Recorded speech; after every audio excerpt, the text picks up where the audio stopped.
강의사는 증시 각도기. 안녕하세요. 증시 각도TV 시청자 여러분 반갑습니다. 3월 21일 금요일 오후 한국 마감으로 찾아뵙게 된 각도기 박산줄입니다. 네, 저희 나치반이 계속 꾸준히 이 방송 준비하느라고 너무 고생을 많이 해서 이제 가끔씩 제가 이제 휴가를 주기로 했습니다.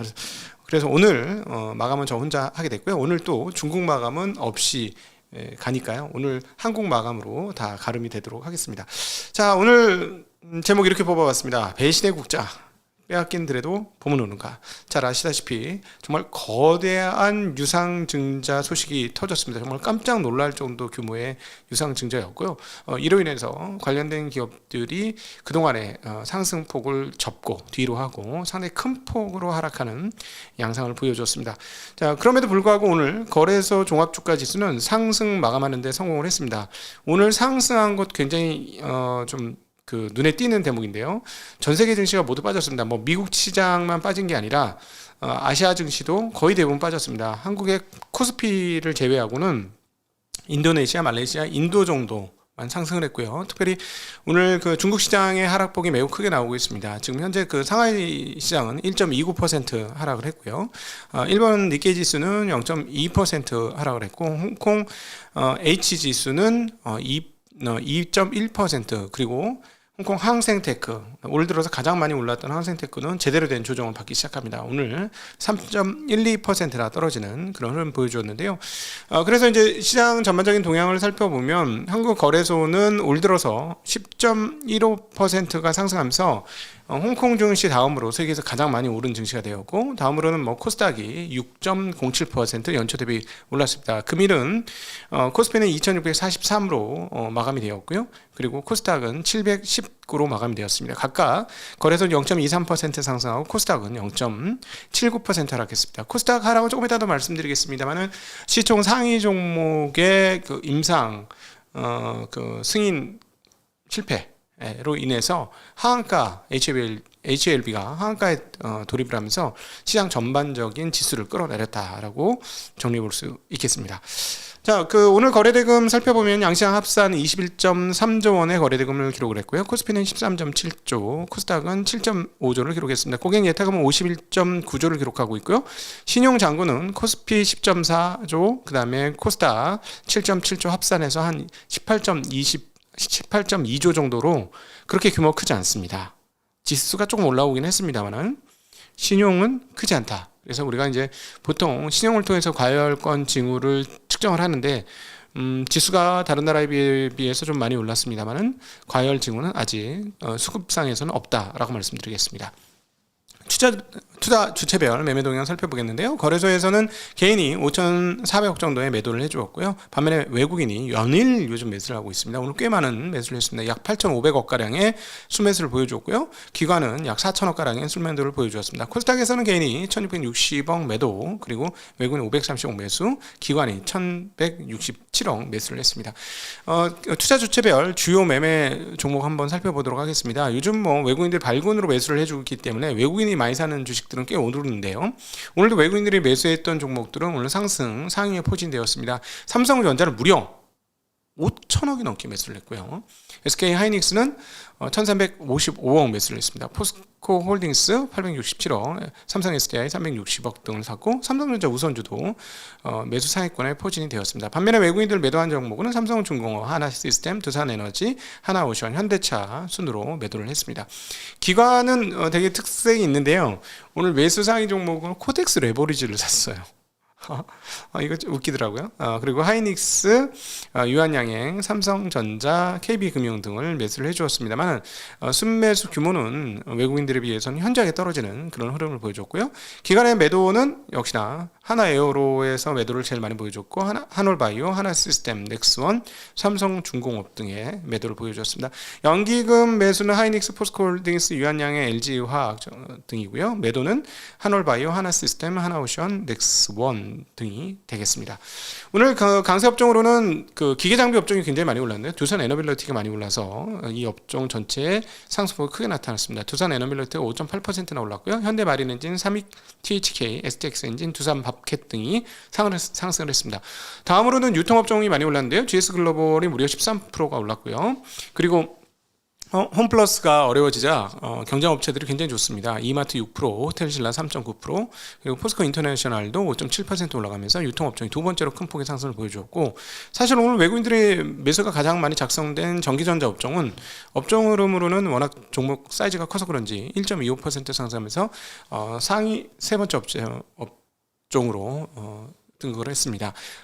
사마컨덴서, 하이닉스, 삼성전자. 오늘은 하이닉스가 삼성전자보다 소폭 더 많이 올랐습니다. 2.6% 올라가면서 2.5% 오른 삼성전자보다 조금 더 올랐고요. DB하이텍, 대덕전자 등도 오른 흐름이었습니다. 다음으로는 전기가스, 오락문화 등이 포진되어 있고요. 약세업종으로는 의료정밀업종, 운수부품, 아무래도 하나 에어로스페이스가 포함된 운수부품 업종이 2% 가까운 하락을 기록하면서 눈에 띄는 하락을 보여주었습니다. 그리고 금속업종과 통신업종도 하락하는 양상을 보여줬습니다. 자, 오늘 가장 눈에 띄는 거는 모두에도 잠깐 말씀을 드렸습니다만은, 배신의 계절 아니냐, 이런 생각, 국장을 이래서 떠나야 돼, 이런 생각을 그냥 다시 한번 가지게 해준 기업이죠. 하나 에어로스페이스입니다. 3조 6천억 원의 대규모 유상제, 진짜 대규모예요. 시가총액 100위권역의 시가총액 수준의 유상증자를 한 겁니다. 그러니까 시가총액 100위 수준의 회사를 하나 유상증자하는 그런 꼴이 되었다라고 볼 수 있겠는데요. 그냥 한번 알아봤습니다. 오전에도 좀 말씀을 드렸습니다만은, 회사에서 밝히기는 3조 6천억 대규모 유상증자를 하고 해외 방산에 1조 6천억 원을 쓸 거고요. 국내 방산에 9천억, 해외 조선에 8천억, 무인기 엔진에 3천억을 사용한다고 밝혔습니다. 현재 물량의 한 13.05% 정도 수준이 되고요. 그리고 전일 발표한 종가의 16% 할인한 가격의 유상증자인데, 여기서 주가가 더 떨어지면 유상증자 가격 아래로 떨어질 수 있어서 과연 어떻게 될지 좀 봐야 될 것 같습니다. 회사에서는 장기적으로 매출 70조에 영업이 10조 목표를 달성하겠다라고 했는데요. 이 회사의 최근 매출과 이익을 한번 살펴보면 24년도 매출은 11.2조, 영업은 1.7조, 당기순이익은 2.5조 수준입니다. 주당 순이익은 47,000원 가까이 되는데요. 영업이익을 1조 중반, 그리고 순이익을 2조까지 했던 회사인데, 왜 여기서 굳이 이런 무리를 해가면서 무려 3조 6천억의 유상을 했느냐에 주주들이 굉장히 많은 궁금증과 의혹을 가지고 있는 그런 상황입니다. 자, 이 회사의 이게 오전에도 잠깐 말씀드렸습니다만, 이 주식을 가지고 계신 분들이 유상을 참여하는 게 유리한가에 대한 생각을 좀 곰곰이 해봤는데요. 이 회사가 최근에 최근 3개년간 이익이 어떻게 흘렀냐면 많이 늘었습니다. 1,446억에서 9,769억, 그리고 2조 5천. 일회성이 좀 있는 것 같긴 합니다. 그러니까 대략 한 2조 수준으로 순이익이 늘었어요. 영업이익이 아니고 순이익이 이렇게 땅땅땅. 그래서 어떻게 늘었냐면 순이익이 6.6배, 2.5배 이렇게 올랐습니다. 근데 배당은 얼마였냐? 1,000원, 1,800원, 3,500원. 그러니까 순이익이 6배, 6.6배 오를 때 배당은 80% 올랐고요. 0.8배 올랐고요. 6.6배 오를 때. 그 다음에 거기서 6.6배 오른 상태에서 또다시 2.5배의 순이익이 늘었어요. 매출이 아니고 순이익이 2.5배 또 늘었는데, 그때는 1.9배의 배당이 증가합니다. 그러니까 6.6배, 2.5배가 오르는 그 과정. 그러니까 대략 한 수배 가까운 순이익이 느는 과정에서 배당은 3배, 3.5배 올랐습니다. 자, 그러면 왜 이 말씀을 드리냐? 이 회사는 이익 증가에 대비해서 주주 환원이 꾸준히 줄어들고 있는 회사다라고 볼 수 있겠습니다. 그런데 이번에 주주에게 돈을 달라고 한 것이거든요. 그러니까는 그동안의 행태를 보건대 이익이 증가하더라도, 아까 70조에 10조 원 영업이익을 달성하는 게 목표라고 했는데, 10조 원 목표를 달성해서 순이익이 또 얼마가 나오더라도 이익 증가에 비해서는 그동안의 흐름으로 봐서는 주주 환원은 늘지 않을 것 같다라는 전망을 해드릴 수 있을 듯 합니다. 과거 데이터를 통해서는 우리가 데이터 디펜던트 해보면. 그러니까 유상을 받을까 말까 하시는 분들은 요거에 근거해서 한번 생각을 해보시면 좋을 것 같아요. 그러니까 회사가 성장하는 것 외에 주주 환원율은 낮을 것이다 라는 거죠. 이 부분은 기억하셔야 될 대목이고, 근데 한 가지 정말 궁금한 게 있어요. 이 대주주가 지금 34% 가지고 있거든요. 주식회사 하나 등이. 근데 대주주의 지분율을 지키려면 34% 하나 에어로스페이스에 대한 34%의 지분을 유지하려면 3.6조 하는데 34%만큼 참여를 해야 되는 거잖아요. 그럼 금액이 얼마냐면 한 1조 2천억쯤 됩니다. 하나가 지금 시총이 3조거든요. 1조 2천억 유상증자 할 수 있을까? 참여할 수 있을까? 그래서 그게 조금 의문이에요. 그러면 이렇게 볼 수 있죠. 대주주가 참여하면 대주주도 회사를 좋게 보니까 참여하는 거고, 만에 하나 설마 안 할 리 없겠으나 만에 하나 대주주가 유상에 참여하지 않는다면 그거를 일반인 주주들이 참여할 이유가 있을까 하는 생각은 좀 듭니다. 그냥 주식쟁이로서 드리는 말씀이에요. 그래서 아침에 그래서 누가 호구인가 이런 말씀을 드리긴 했었죠. 네. 자, 그래서 아침에 이렇게 계산을 해드렸습니다. 지금 주당 발행금이 60만 원인데 지금 주당 배당금이 3,500원이고 현재 배당금으로는 172년 정도 회수하는 데 걸리고, 배당금이 예를 들어서 늘어나가지고 뭐 한 2배, 3배 늘어나더라도 이 돈을 회수하려면 굉장히 오래 걸립니다. 이 부분에 대해서 회사를 성장도 봐야 된다 뭐 이렇게 말씀하실 수 있지만, 회사가 성장해도 주주 환원이 충분하지 않으면 주주가 투자한 금액을 회수하는 데 시간은 회사 성장 속도만큼 나지 않는다는 걸 말씀드리는 겁니다. 그게 핵심 포인트예요. 예를 들어서 회사가 성장하는 만큼 주주 환원을 하면 성장하는 속도만큼 그 회수 기간이 짧아지는 거거든요. 자, 이거는 네덜란드 동인도 회사를 생각해 보시면 거기에 엄청난 선단을 꾸리기 위해서 혼자 돈을 할 수가 없으니 여러 사람이 돈을 내가지고 주주로 참여해가지고 그 선단을 꾸려가지고 동방무역을 해가지고 뭐 후추 같은 거 잘 팔아가지고 막 대박을 터뜨려가지고 리턴을 해줬잖아요. 근데 리턴을 충분히 안 해주면 어떻게 되는 건가요? 투자에 있어서 투자자는 반드시 리턴을 받아야 합니다. 리턴을 못 받으면 네, 좀 그렇죠. 자, 그리고 이렇게 이런 유상증자 발표에 의해서 하나와 하나솔루션, 하나시스템, 하나생명, 하나투자증권 등 하나 계열사들이 거의 대부분 큰 폭으로 하락을 하는 모습을 보여주었습니다.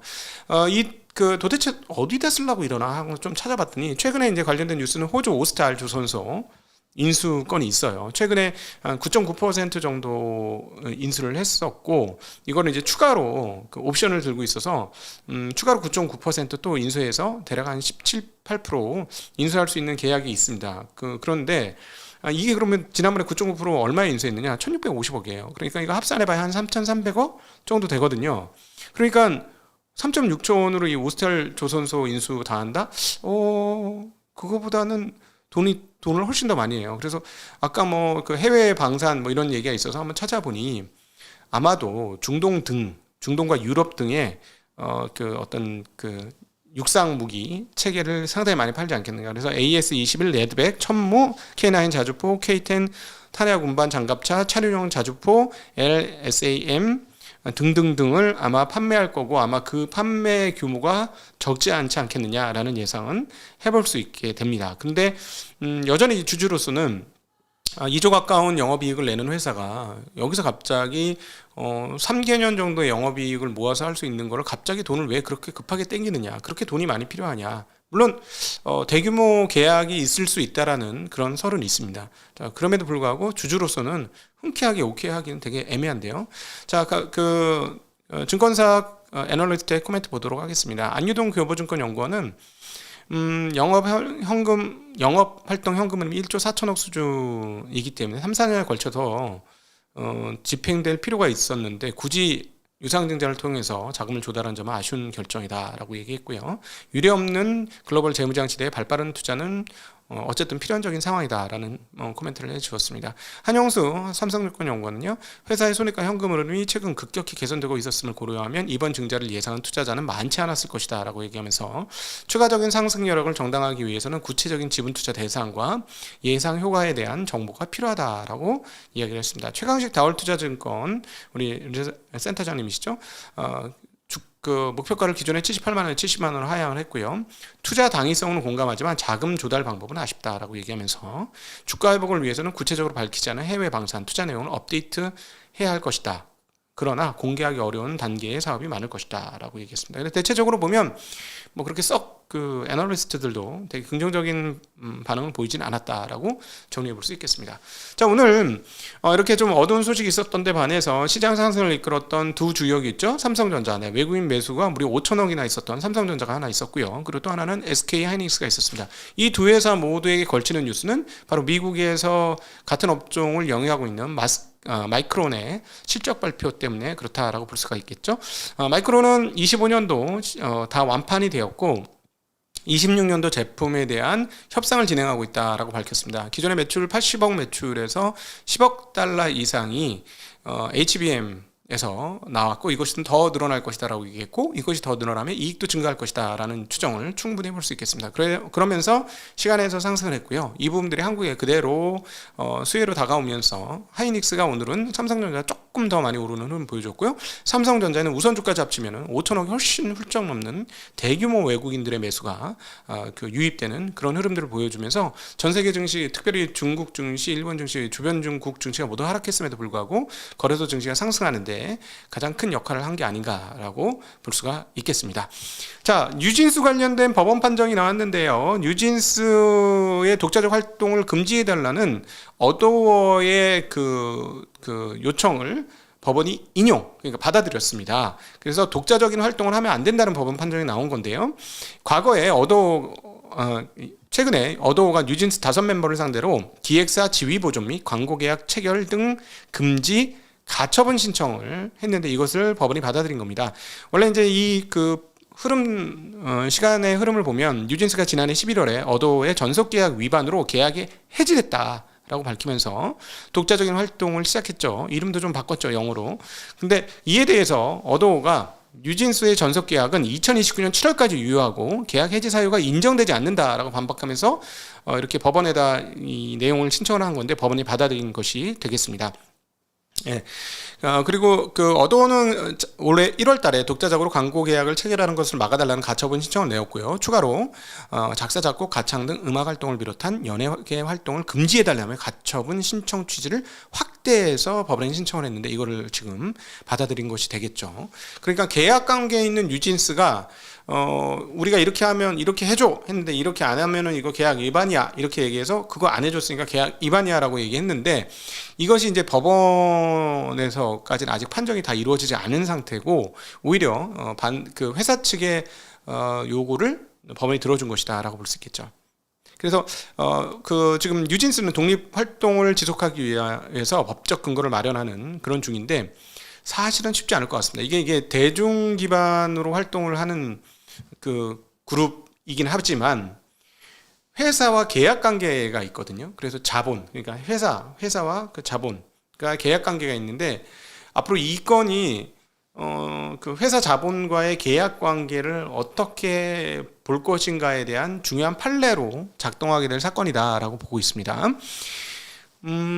지금까지 이 내용들을 보건대 감정이 매우 서로 간에 감정의 골이 깊어졌고 쉽지 않은 상황인데요. 분위기 보니까는요, 어도어는 아무 활동을 안 하고더라도 돈을 너희들로 인해서 돈을 못 벌더라도 29년까지 그냥 뭉개 그런 느낌을 좀 줬어요. 이거 보니까 아까 왜냐면 저 작사, 작곡, 가창 등 음악 활동을 비롯한 연예계 활동을 금지해달라면서 가처분 신청을 했거든요.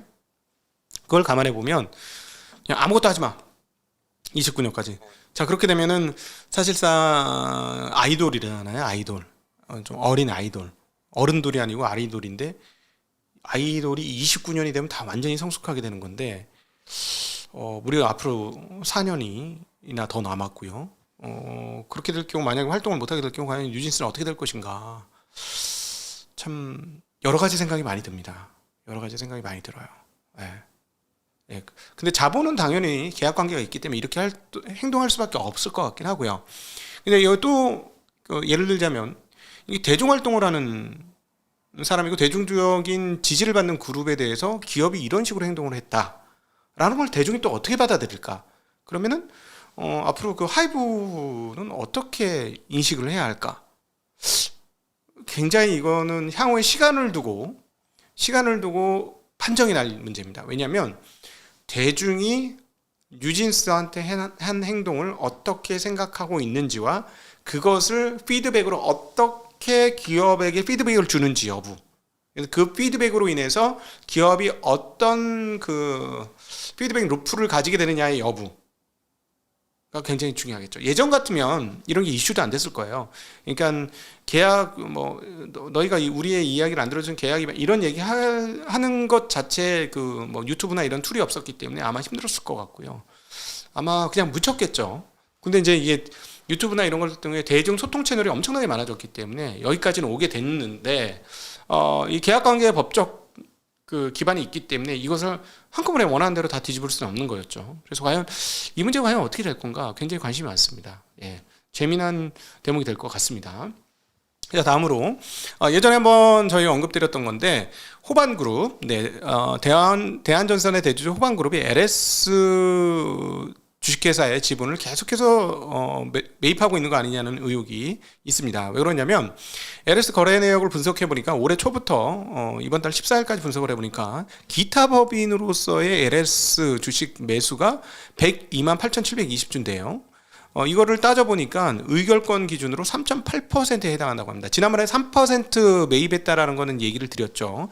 그리고 5%가 되기 전까지는 따로 특별히 공시할 필요가 없어요. 지분 확대 이런 것들을. 그러니까 더 늘었는지 안 늘었는지 정확하지는 않습니다만 기타 법인 중에 누가 다른 기타 법인이 이렇게 열심히 샀을까를 생각해보면 아무래도 호반그룹이 하지 않았겠어? 그리고 여기에 이제 실탄이 상당히 충분하고 이런 기업이니까. 그런데 왜 도대체 이러느냐? 둘이 간에 이제 지금 분쟁이 좀 있습니다. 특허 분쟁이 있는데 사실상 그렇게 큰 분쟁은 아니에요. 이 한 건은 LG일렉하고 그다음 대한전선이 분쟁인데요. 부스덕트용 조인트 키트가 LS전선의 특허를 침해했다라고 소송을 하면서 소송을 제기했고 1심에서 이겼습니다. LS전선이. 그래서 벌금 4.9억 받았고요. 2심도 이겼어요. 그래서 배상액은 늘었어요. 15억으로.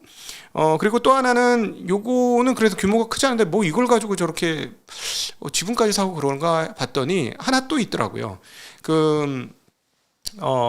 뭐냐면 해저 케이블 관련해서도 LS전선이 기술 유출에 대한 의혹을 제기하고 있습니다. 근데 이게 규모가 서해안 해저 전력망 사업하고 관련이 됐는데 조단이라고 하네요.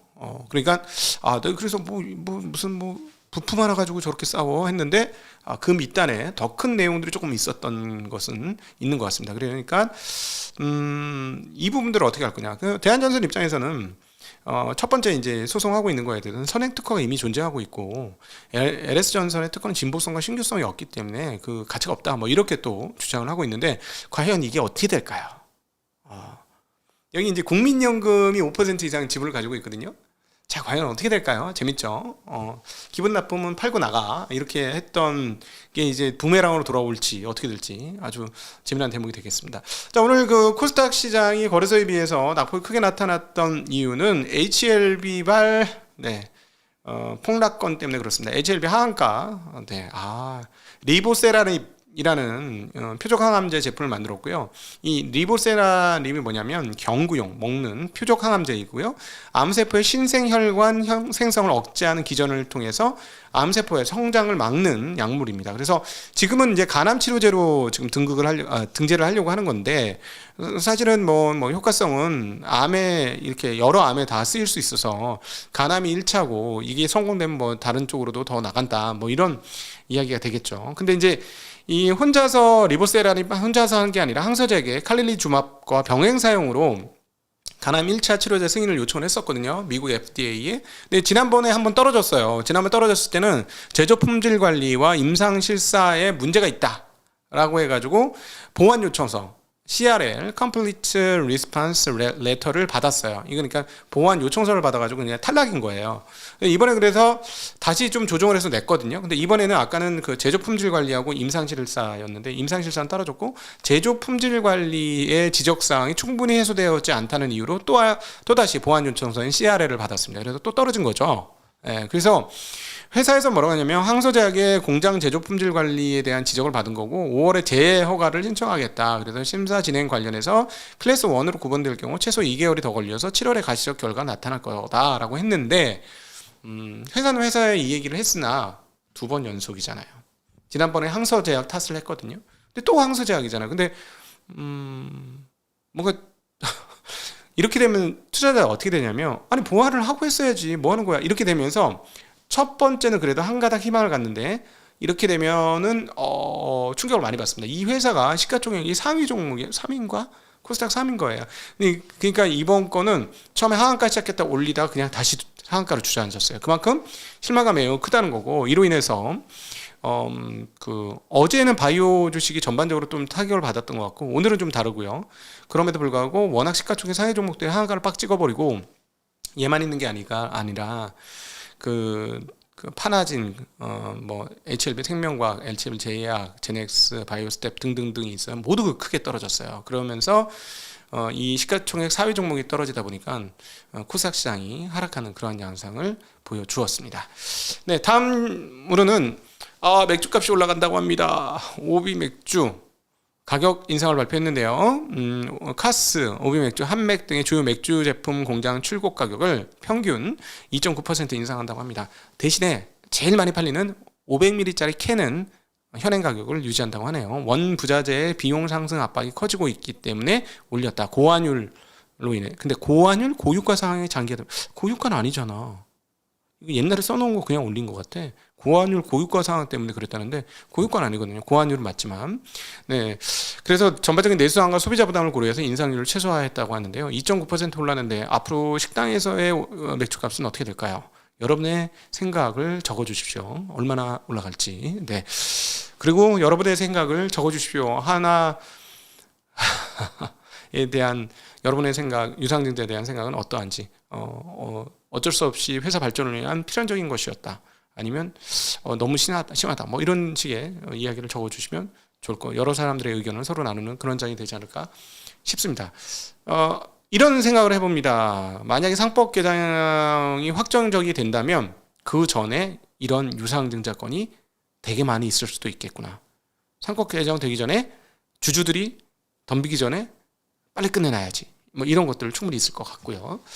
자, 오늘 뭐 이렇게 작은 소식 중에 하나가 이렇게 좀 주주들을 슬프게 하는 뉴스도 있었습니다만 반대 뉴스가 하나 있어서 위로를 할 겸 하나 가지고 왔습니다. 대신증권이 27년 연속 현금 배당을 한다는 소식입니다. 이 회사 꾸준히 현금 배당하고 있는 회사인데요. 현금 배당을 1,200원, 보통주 1,200원, 우선주 1,250원으로 확정을 했습니다. 현 주가 기준으로 약 7% 수준의 시가 배당이니까요. 은행 예금하는 것보다 훨씬 좋죠. 자, 그러면 오늘 여러분들한테 요구하면서 배당주 투자 어떻게 할 건가에 대한 이야기를 한번 해드리려고 해요. 노후 대비를 위한 투자 중에 하나죠. 아주 좋은 방법이기 때문에. 근데 이 회사의 지난 한 5년간의 주가를 보시면은 이 회사는 항상 꾸준하게 배당을 했고, 그 다음에 이익 규모에 따라서 배당금이 조금씩 바뀝니다. 근데 뭐 이 작년도 증권사들의 이익 규모는 그냥 쏘쏘했죠. 근데 여기서 1,200원을 배당해서 한 시가 7% 주는 거고, 이 회사가 보통 시가 7% 또는 그 이상을 하려고 노력하던 회사였어요. 자, 그런데 이 회사가 지난 5년간에 보면 주가가 폭락했던 시기가 있어요. 그게 2020년 3월이거든요. 그때 주가가 6,650원을 찍습니다. 자, 그러니까 6,650원은 잠깐 찍은 거니까 그 가격은 못 샀다고 치고 한 8,500원 정도 샀다고 가정을 해볼게요. 그러면 2020년 8,500원에 사신 분은 지금 시가 배당률이 얼마냐면, 자기 매입 시가 배당률은 얼마냐면 무려 14%예요. 그리고 주식은 2배 오르긴 했죠.